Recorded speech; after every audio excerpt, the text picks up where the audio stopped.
What is up guys, it's AG from TechBox Community, back again with another video. And finally guys, the LG G6 has been launched. It's the G5 successor guys. There's a lot of hype around this phone, so I thought why don't I give my opinions on it. Based on the spec sheet, based on what I've seen, what LG has showcased at MWC. It's my own opinion guys. This review is my own opinion on the LG G6. First up guys, the LG G6 is the successor to the modular G5, and thankfully guys, LG has switched from the modular design to a more industrial glass and metal design.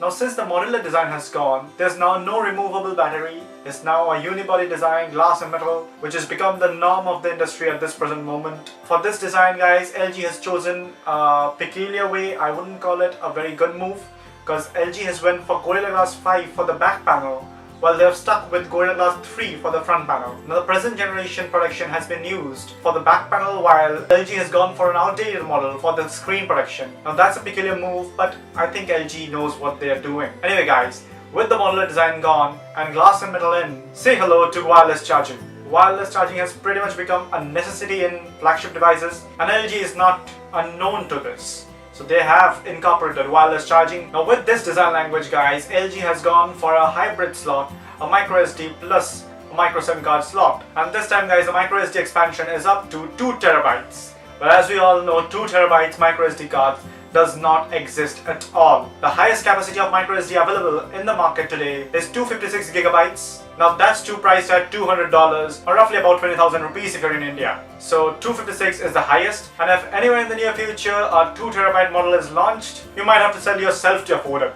Even then you can't afford it. 2 terabytes guys. Just calculate the amount. Coming to the screen of the device guys, this time LG has gone for a 2880 by 1440 pixel resolution screen. Now this feature was quite a bit highlighted by LG at their launch event. Now why was this so? 2880 by 1440p is kind of an unusual mass of pixels for a Quad HD display, don't you think? The normal amount accounts for 2560 by 1440 pixel, which we all know. But 2880 by 1440p? Now there's a catch over here guys. Normally phone screens are of the ratio 16:9, for which 2560 by 1440 is accurate. But what LG has gone for this time is an 18:9 or a 2:1 aspect ratio display. Now what this basically means is that we get a few more pixels to play with on the vertical side of things. Now how does this help in day-to-day activity? Now with this 2:1 ratio guys, the screen can be divided exactly into 2 squares, so running multi-window applications on this device would be pretty much easy. It'll have just 2 boxes, similar sized boxes of the individual windows side by side, and it'll be great for multitasking. There's no fancy ticker display this time like the LG V20 or the V10, but it's a much more useful and productive way of approach to the screen guys. LG has optimized their software completely for this kind of aspect ratio. Each app has been customized individually. Now coming to the back of the display guys, you just can't help but looking at this monkey face. Get it? The face that's staring at you at this moment. So guys, the back of the phone carries a fingerprint scanner which is capacitive again, and also a dual camera setup, both of which are 13 megapixels, so we don't lose any quality in the pictures. But what we do get is a wide angle camera. One uses a 90-degree angle and one uses a 120-degree angle for those super wide shots. No monochromatic lens, no zoom lens, no fancy stuff. Plain and simple camera, which is what normal people need. Now that was for the pros of the device. Now no device comes without its cons. What are the cons of the LG G6?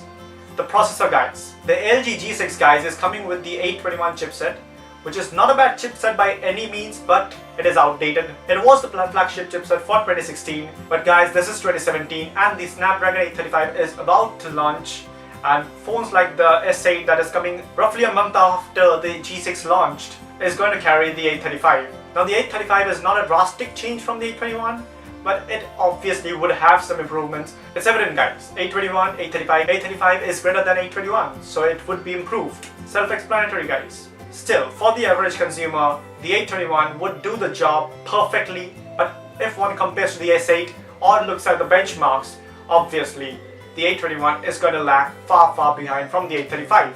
4 gigs of RAM, very good. LG is going to give an option. It will be either 32 or 64. It's your best bet guys. Choose as per you like.